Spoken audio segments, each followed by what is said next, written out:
ఇప్పుడు మీ current relationship past ఎలా ఉంది, ఫ్యూచర్ ఎలా ఉంటుంది, ప్రెజెంట్ ఎలా ఉంటుంది అనేది చెప్తానండి. పాస్ట్‌లో అసలు వాళ్ళు మీ గురించి అసలు పట్టించుకోలేదండి. మీరు ఎంత ప్రేమ చూపించినా వాళ్ళు చాలా ప్రాక్టికల్‌గా ఉన్నారు. అది మిమ్మల్ని చాలా అంటే చాలా బాధ పెట్టింది. వన్స్ మీరు ఏదైతే ఒక డెసిషన్ తీసుకొని వాళ్ళ నుంచి బయటకొచ్చేసి ఉన్నారో, అప్పుడు వాళ్ళకి అర్థమైంది. అరే! వాళ్ళు ఏం కోల్పోయారు అనేది ఈ రిలేషన్‌షిప్‌లో. అండ్ మీరు చూపించిన ప్రేమ వాళ్ళకెవరూ చూపించలేదండి. అది వాళ్ళకి కూడా తెలుసు.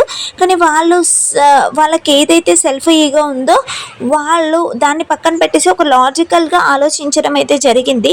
ఇప్పుడు ఏంటంటే కొత్త ప్రాబ్లమ్స్ అనేవి వాళ్ళకి వస్తున్నాయి ప్రజెంట్ సిచ్యుయేషన్లో.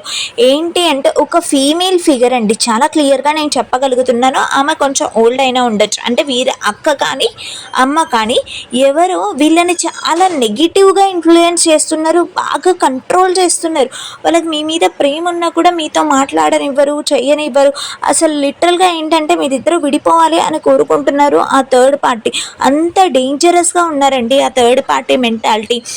ఆ థర్డ్ పార్టీ నుంచి వాళ్ళు త్వరగా రిమూవ్ అవ్వాలి అంటే నేను మీకు కొన్ని పరిహారాలు కూడా చెప్తాను, అవి చేసుకోండి. అప్పుడు ఫ్యూచర్లో ఏం జరుగుతుంది అంటే ఈ థర్డ్ పార్టీ అనేది కంప్లీట్గా మీ ఇద్దరి మధ్య నుంచి వెళ్ళిపోతూ ఉంటుంది.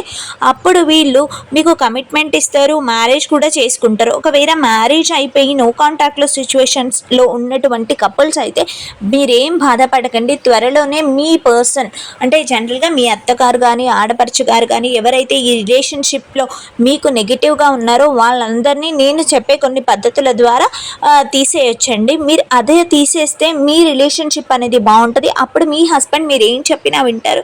అండ్ మీరు చెప్పినట్టు విని వేరు కాపురం కానీ ఏదైనా జరుగుతూ ఉంటుందండి. సో ఇలాంటి మరిన్ని వీడియోస్ కోసం నా ఛానల్ని సబ్స్క్రైబ్ చేయండి. నా ఛానల్లో నేను ప్రతిరోజు ఏం చేయాలి, ఎలా చేయాలి, మీ హస్బెండ్ని ఎలా మార్చుకోవాలి, మీ జీవితం